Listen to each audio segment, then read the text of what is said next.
Now, we have already given the shoutout. So, bago natin simulan ang panibago nating interval 17 sa remake na ito, may pahabol na commercial po tayo. Ayan, nasa picture. Mouse Milk Penetrating Oil.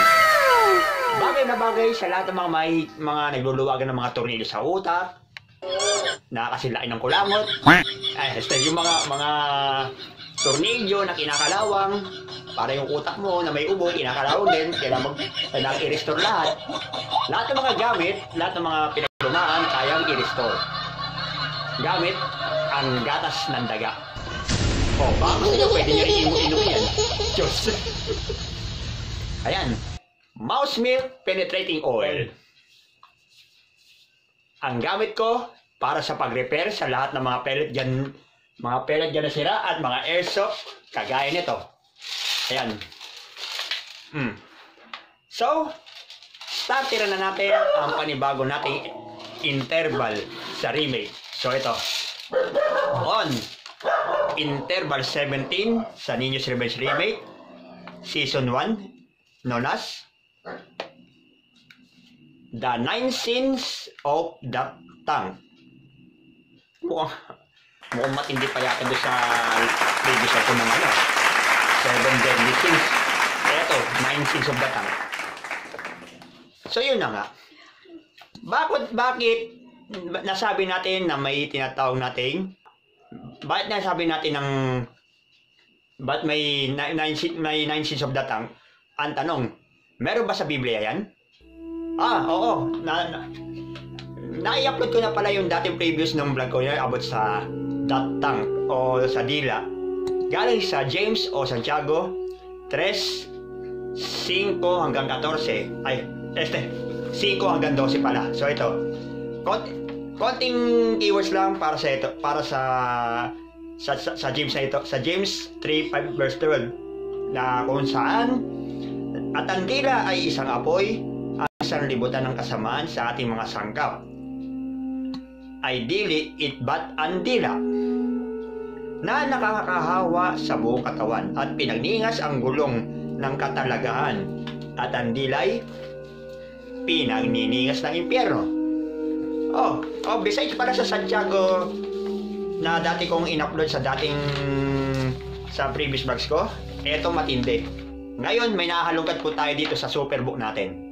Eto, Ecclesiastes o Ecclesiastico 28 verse 13 to 26. Ito ang makikita natin at mababasa dito sa superbook natin, sa talata ng Biblia na to, na kung saan same title but different transitions here about sa dila na to.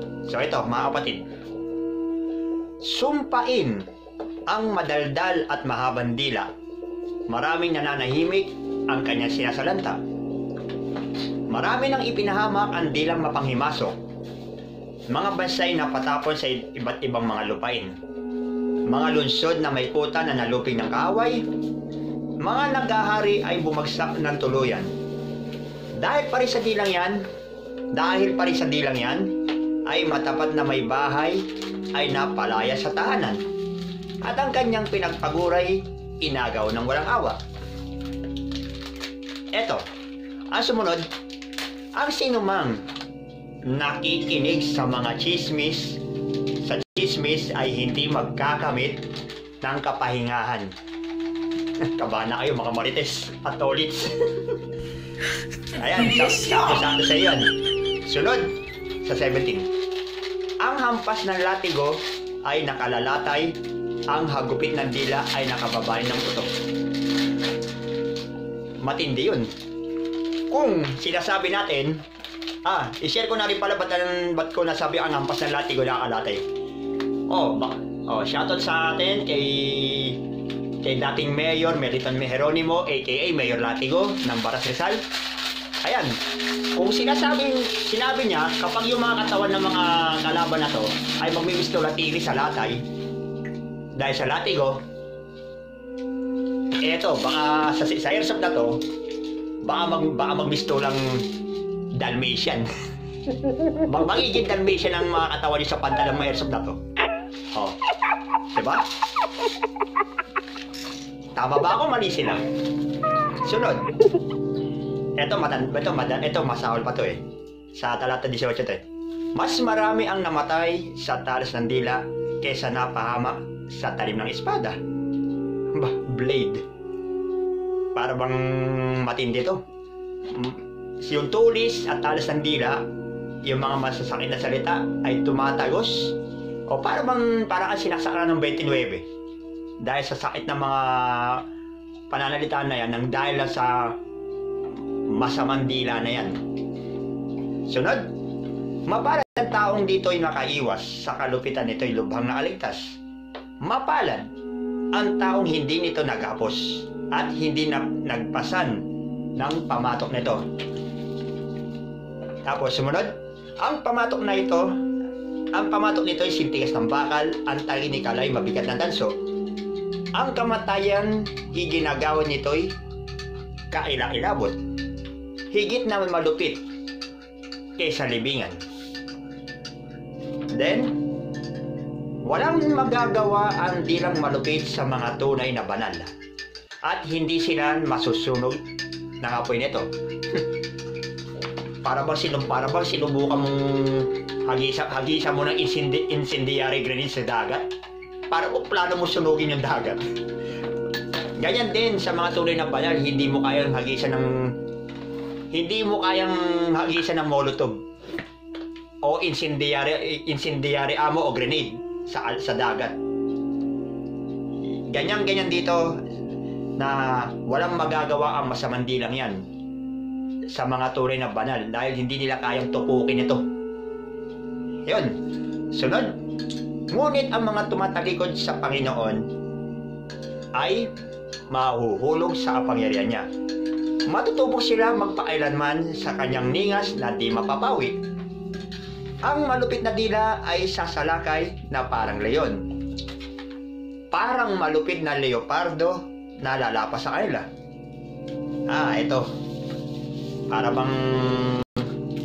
Parang hindi ka pa nakakalagpas sa lupa. Mukhang sinagpang ka na ng leon eh.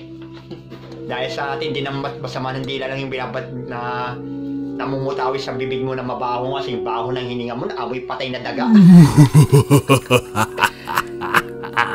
Hindi maganda ang paggamit sa dila na yan kasi yan ang pinakamalaking kasalanan niya pag hindi mo na-control yan. So, sunod, 24:25 na bersikulo.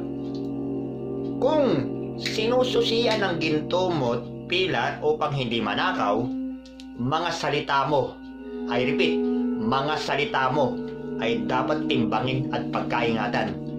Kung pinalilibutan mo ang inyong ubasan ng bakod na tinik, lagyan mo ng pintot matibay na tarangka ang iyong bibig.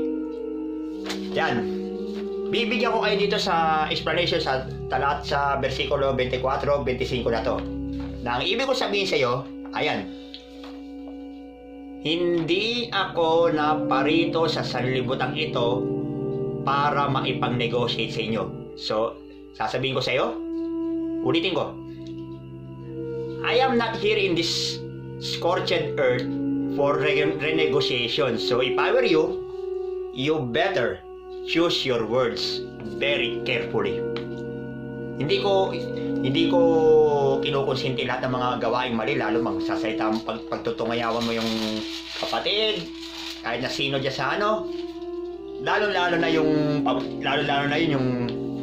yung ginawa ng mga nailathala ni Carix Cayanong sa mga dumaba sa iglesia, pati na sa pamamahala, karmang inabot. Kaya sa mga bibig nyo pa lang yan, tigil-tigilan nyo na paralita. Tapos, so last but not least, sa talata ng Biblia natin, eto, pakaingatan mong huwag magkamali ng dahil sa dila upang hindi mahulog sa kapangyarihan ng nakaabang nakaaway.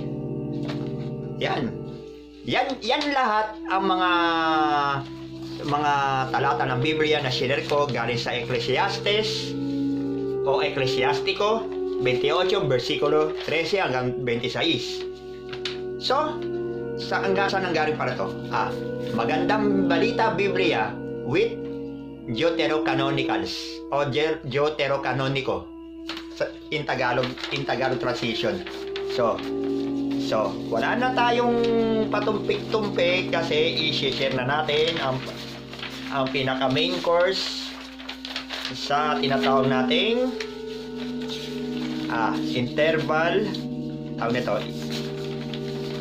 interval 17 sa remake na kung saan ayan, sisimulan na natin.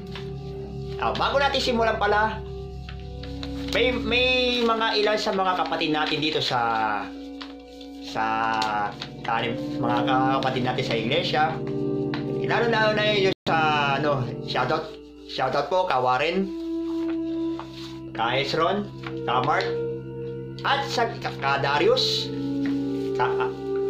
ka Renz, ka Jeanette, at 10 ng mga kapatid natin including ka Arabel Grospe,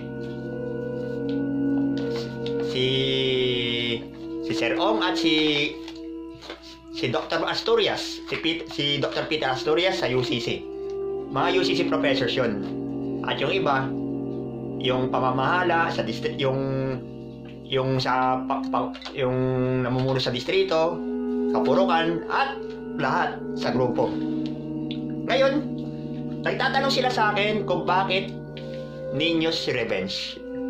Kasi tingnan ko rin doon sa tinatawag natin doon sa libro ni San Mateo. Ano na yun? Doon ang turo tungkol sa paghiganti na sinasabi, huwag mong labanan ng masamang tao.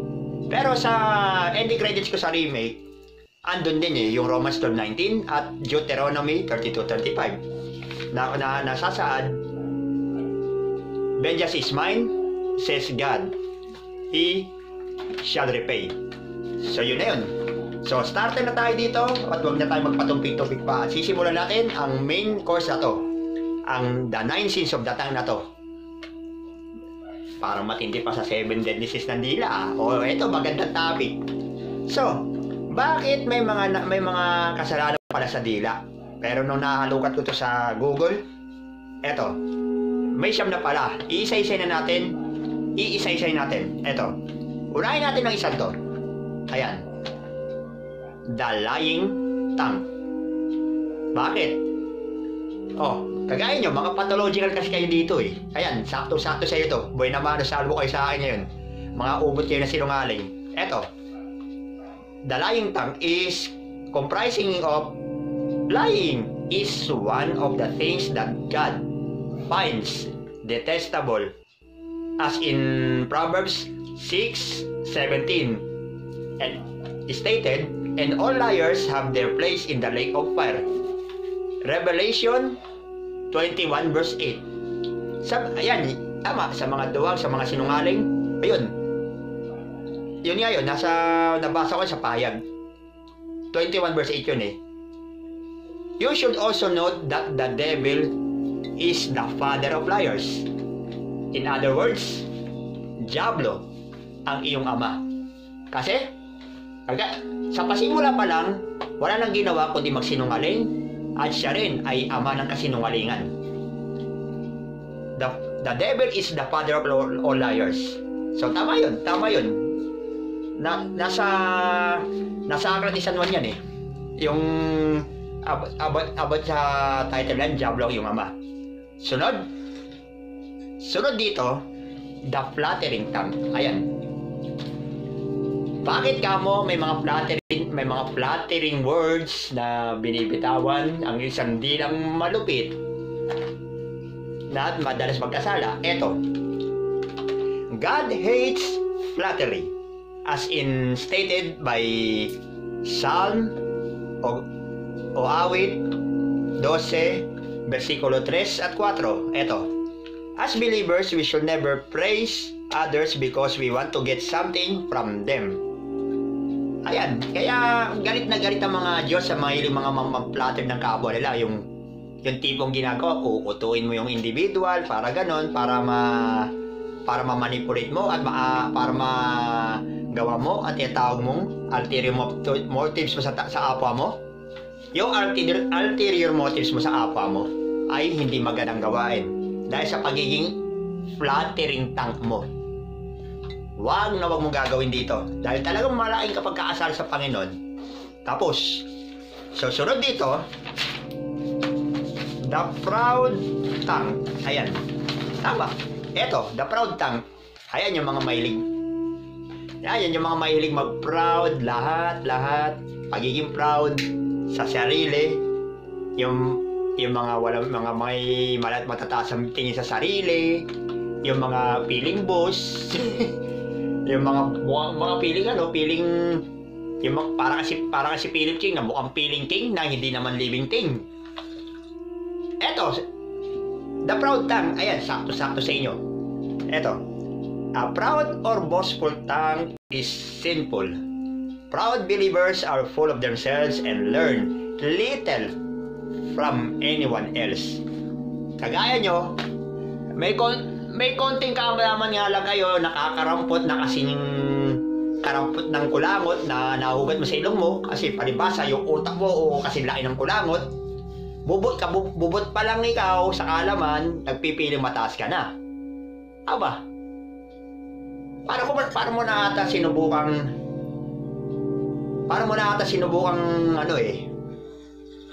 na pumasok sa kuweba na puno ng mga sawa. Sa ginagawa mo na yan. I'm out. Ayan. So, ibig sabihin dito, God hates a proud tongue. As stated in Psalm o awit 12:3-4 says that God is cut off. Ulitin natin. God will cut off a proud tongue. Ito ang advice ko sa inyo. Yung sinasabi natin magpakumbaba. Ulitin, humble yourself when God uplifts you. Tama. Maging mapagpakumbaba ka man lang sa sarili mo dahil alam mo sa sarili mo na ang Panginoon mismo na Diyos ang nagpangat sa iyo. Okay. Agreed ba tayo diyan? Good. Sunod sa number 4 na to. Ayan. The overused tongue. This is simply talking too much.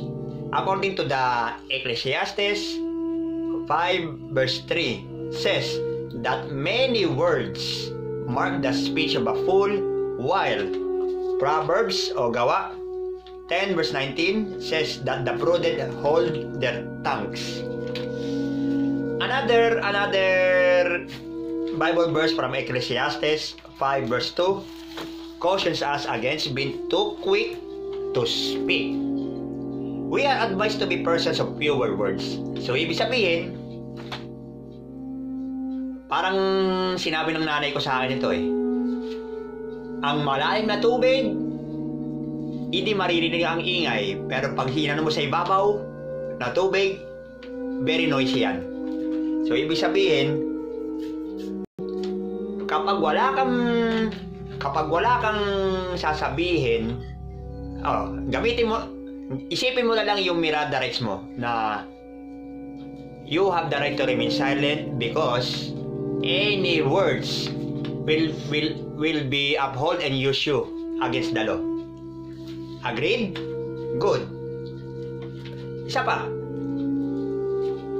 Konting sabihin mo pero malupit. Pero kung maraming sinabi mo, kagaya na sinabi ko sa'yo, kagaya sa akin, sa 10 sinabi mo sa akin, 11 ang mali.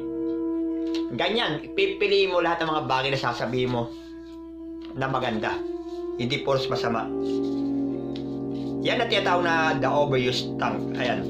Ngayon, sunod natin, the swift tongue. Swift. Pag sinabi swift, kumbaga mabilis. Ayan, para ba yung mga rapper, ang bibilis double time, triple time. Ayan. This is talking too quick or being too quick to answer without listening. Ayan. Hindi pa pwedeng dami ko na nakaabang na isasagot ko sa mga tanong niyo o mabilis lang ako mag-isip. kasi kayo, hindi nyo inaamin sa sarili mo na may pagkakamali rin, yung dahil sa mga di lang sasabi mo. So ito, kagaya sa inyo to. This is talking, you are always talking too quick and or being too quick to answer without listening. Para bang one-sided ka, ganun. So, in Proverbs 18 verse 13 says that to answer without listening is a folly and shame. Ibig sabihin, kapag sumagot ka rito na hindi ka rin nakikinig sa bawat question mo, ay napakalaking kagunggungan at ikaw na nga muning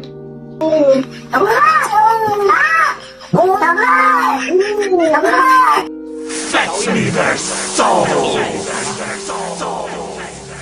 Tapos bigla na lang magsasabi dito,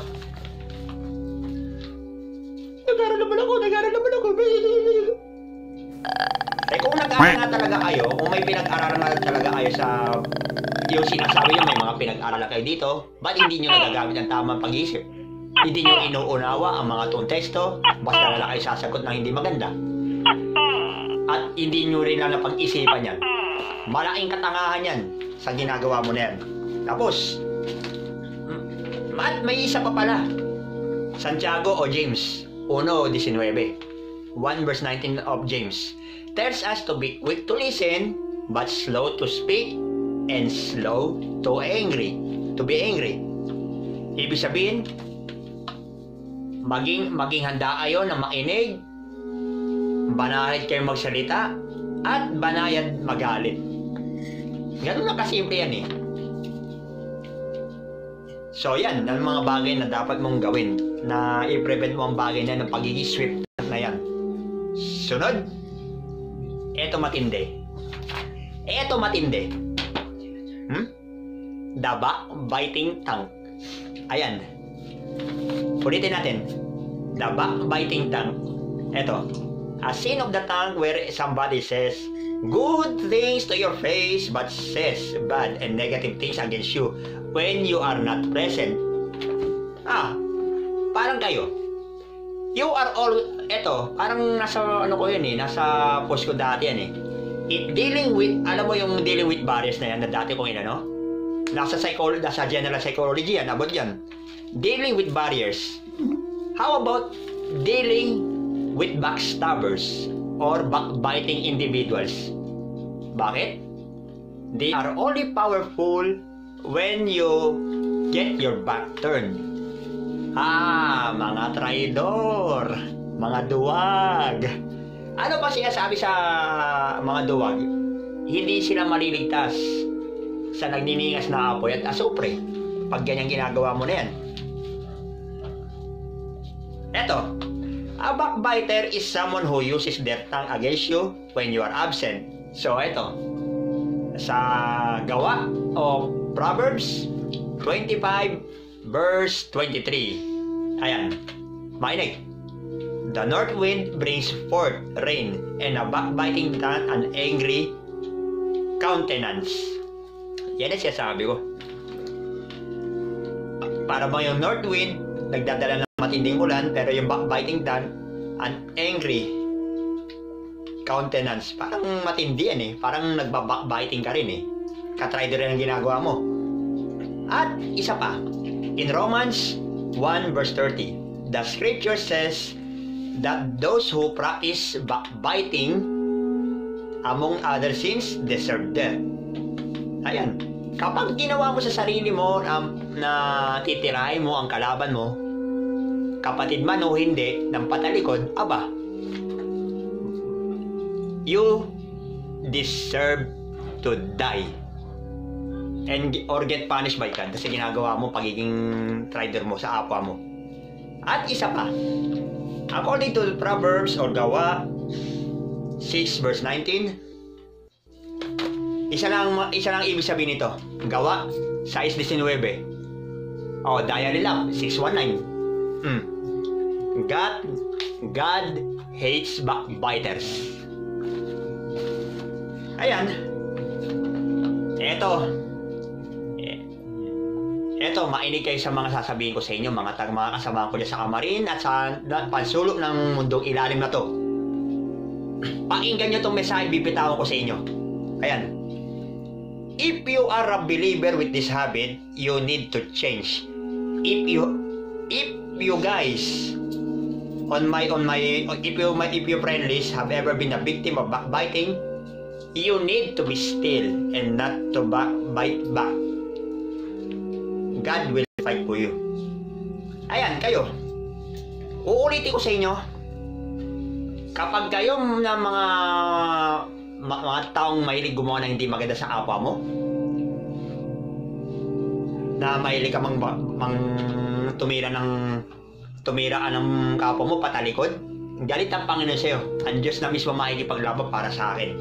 Ngayon, sasabihin ko sa inyo, gaya na sinabi ni Karis Kayanong, kung gusto mong sirain ang buhay ng isang to, ang buhay ng nagbablog na to, o mga kapatid, o kung gusto mong gumulo buhay mo, sige, guluhin mo ang buhay ng kapatid, sirain mo ang buhay ng kapatid, lalo na ang Iglesia ni Cristo. Come on, I dare you. Kasi pag ginawa mong bagay na yan, parurusahan ka ng Diyos sa ginagawa mong pag-traidor, tinitira mo patalikod. Agreed? Good. Next is, ayan, bagay sa mga marites to, mga tolits. Eto, the gossiping tongue. Ayan. The gossiping tongue, this is the tale-bearing tongue that's forbidden in Psalm 15 verse 3. O, Awit 15 versikulo 3. And Proverbs 18 verse 8. O, Gawa 18:8. Ayan. Na sabi dito, those people engage in conversations about others, usually involving details in that are unconfirmed as being true. Ayan. Lahat ng mga sinasabi ng mga marites at tolis na yan, patungkol sa kapwa nila, partikular sa akin at sa iba pa, na hindi naman talaga kinukumpirma at pinaniniwalaan kung talaga totoo, basta-basta na naman maniniwala sa sabi-sabi. Eh kung hindi ka ba naman nawawala ng bite sa sarili, utak mo kasi laki ng kulangot at tibla ng buong pag-iisip mo eh. Kaya ano pa tingin ko sa iyo ngayon? Utak mo may ubo.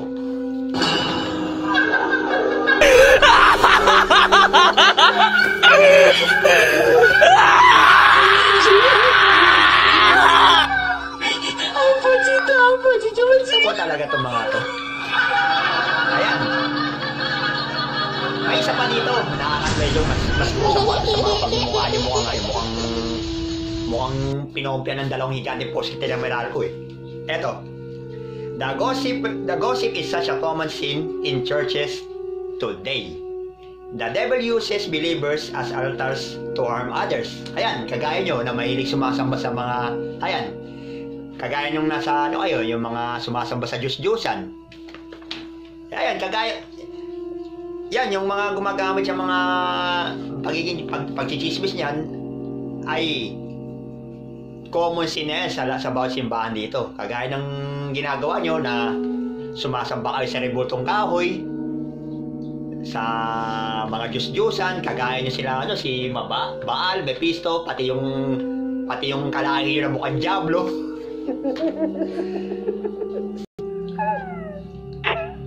Alam mo, kahit sinong demonyong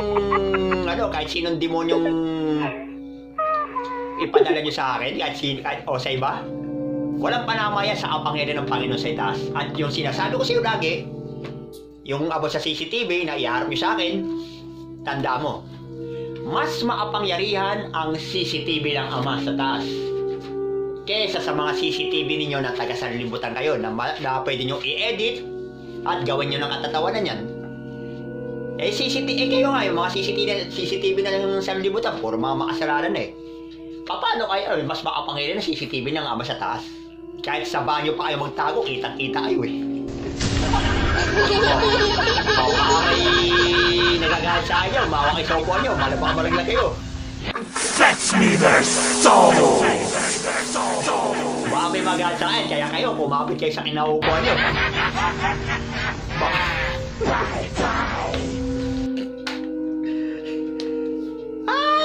nako. Ugali nyo kasi parang ano eh. Ang dumi-dumi. Ulit? Ang dumi-dumi. Oh my God! Hindi mo! Pintang. Ayan. Totoo naman yan eh. Galit ang Diyos sa mga marites at tolits na agaya nyo rito. Sa workplace na to, sa sanlibutan ito, at kahit sa mang parte ng mundong ilalim na to. Take caution not to spread information against others. O yung mga tinatawag na false, yung tinatawag na ano, fact finder na rin. Pero sa ito, fact finder. Hey, no? Previous siya! Wag galit Diyos. Kasi may sabi ng fake news, yan ang kumbaga sa mga social media, may kumbaga ng fake news, ingatan nyo pa rin yan. Na wag maulinigan na kahit na sinong diablong katulad nyo sa libutan na to. You will not only be harming the other person, but also injuring your fellowship with God.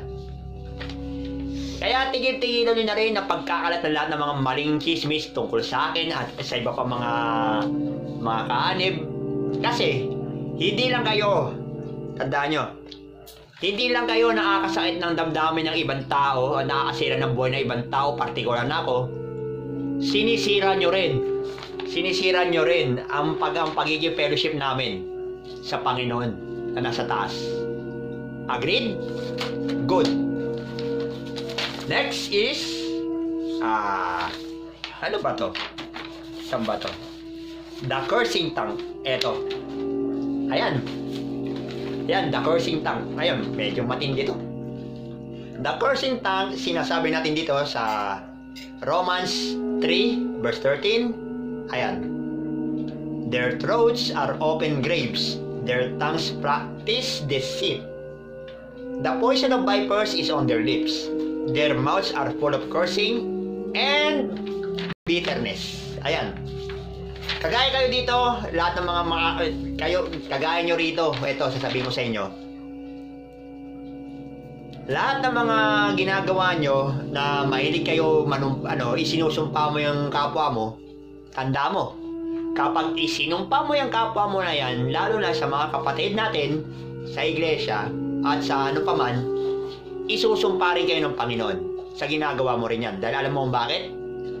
Kung yung mga pamilya na mga isinumpa mo, may rido, matindi talaga ang rido ng Ama sa langit. Kaya, kuha ko sa inyo, ingatan nyo rin yung kasi pag nanumpa kayo, pag isinumpa nyo yung kapwa nyo, isusumpa rin kayo ng Panginoon.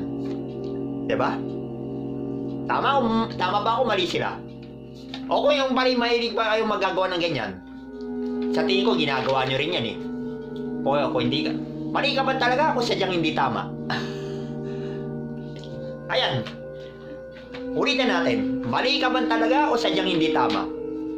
Yung pag-iisip mo na yan. Eto, tatandaan nyo.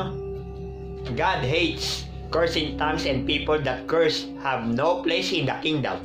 Ayan. Nakakatakot. Wala ka palang mararating na lugar dito sa kalangitan o sa kaharian ng Panginoon, hindi ka magmamana ng paghahari ng Panginoon kapag pinagpatuloy nyo ang ginagawa nyo, isinusumpa mo yung kapwa mo, which is napakalaking kasalanan yan dahil lamang sa dila na yan. Sunod dito, in your anger and frustrations, ayan, do not utter cursing words against the other person. Kagaya na sinabi ko sa iyo, kagaya ko sa sinabi ko sa mukhang bangag na ewan ko. Wala, baka sabihin na naman na name drop ako. Wala akong name drop dito. Ulitin ko, kagaya na sinabi dito sa bangag na nakasagupa ko ng mga nakaraan pa. Ayan, sa Romans 12 verse 17 to 18 says that we should not pay evil with evil. Ayan. We should strive to maintain peace with all men and never seek revenge. Vengeance belongs to the Lord. Kagaya na sinasabi ko nga, yung sinasabi ko nga sa'yo, ba't di nyo servisyo na alagi sa ano ko sa YouTube? Yung sa channel ko sa YouTube eh. Dahil dyan sa ano na yan, sa pandedebak ko na lahat ng mga kamalian sa kapwa nila. At saan pa mang bagay na pinaggagawa ng lahat ng mga diablitong buwang sa sanlibutan na to. Eto. At eto pa isa. It is not good for pastors to curse their followers after a fallout. Same case applies to parents as far as their children are concerned. So ibig sabihin, kahit sino man yung mga namumuno sa inyo, kahit yung mga superiors sa trabaho, o yung mga boss nyo, o yung mga team leader na namamara sa inyo, o yung mga may matataas sa pinag-aralan, tandaan nyo, hindi pa rin lisensya yan, parang isumpa mo yung kapwa mo. At sirain mo ang buhay ng individual na to. At kahit sino pa man sa iba. So ibig sabihin, hindi pa rin maganda ang isumpa mo ang kapwa mo dahil sa ginagawa niya. Ginagawa mo yan. Diba? Agreed? Good. Last but not least, the piercing tongue. Ayan. Medyo matindi to ah. The piercing tongue is sinful as revealed in Proverbs 12 verse 18. While conveying a message to you, these people tend to speak indirectly in reference to something that concerns you. Do not use your tongue indirectly against someone an effort to mock them. Ayan, ibig sabihin dito sa gawa, 12:18 ng gawa, kapag nagbibigay ka lahat ng mga salita na yan, o magko-convey ka ng mensahe sa kapwa mo, magsasalita yan. Kumbaga, ang ginagawa nyo, nagpaparinig, patama, na wala naman lang yung ginagawa, na hindi naman concern sa kanya. Huwag niyong gagamitin yung ganyan siya sabi nyo na hugot, patama, sa kahit na sinong mga nilalang, pati sinusubukan nyo. Kagaya na sinabi ng bangang na punggok na ewan. Tara na tayo, trabaho na tayo, nakakaya na hindi nagtatrabaho. Eh, gago ka pala. Eh, kaya alam mo kung ikaw ganyan pag-iisip mo, paano ko sa ito eh. Pati ako, yan ang masakit na napaparinig kayo. Tetawag, ano ka, armor piercing? Gagamitin mo yung dila mo para maapang butas ka ng ano mo? Hindi maganda para alam mo, isa lang sasabihin ko sa bagay na yan. Gawain ng mga duwag yan katulad mo. So, itong mensahe ko sa'yo, cowardice is the biggest mockery of you demons. Ang kaduwagan mo na yan ang napakalaking kalait-lait sa pagmumukha mo. Sabihin natin, sabi ng Panginoon, sabi ng Ama sa Langit, God hates a tongue that pierces others. So, sa Santiago pa rin, o James 3 verse 9. 3 verse 9 ng James. Ano nakalagay dito? With the tongue we praise our Lord and Father, and with it we curse human beings who have been made in God's likeness. Gaya na sinabi ko sa dati kong vlog, andila na rin, ulitin natin, andila na rin mismo ang ginagamit natin bilang magpupuri sa Panginoon at at the same time ginagamit nyo rin sa panlalain nyo sa apa nyo, which is hindi naman talaga maganda yung gawain na yan. Wag nyong gagawin na yung dila mo na ginagamit natin sa speech, ginagamit natin bilang magpapapuri tayo sa Panginoon, tapos gagamitin mo rin lang pang lalaitin mo, isusumpa mo yung kawa mo, lalaitin mo, aasarin mo lang mga masakit na salita. Aba, eh kung hindi ka pa naman santambak ng mga inutin na engot ewan ko na kung hindi ka pa makalita sa parusa ng Panginoon na sinagawa mo. Nakapagod, no? Medyo... ito. May pahabol pa dito. Jesus entered into a covenant with us at Calvary when he spat a bitter drink, wine mixed with a myrrh offered to him. He cleansed and exchanged all the 9 sins of the tongue with clean tongues supposed to be used to glorify God.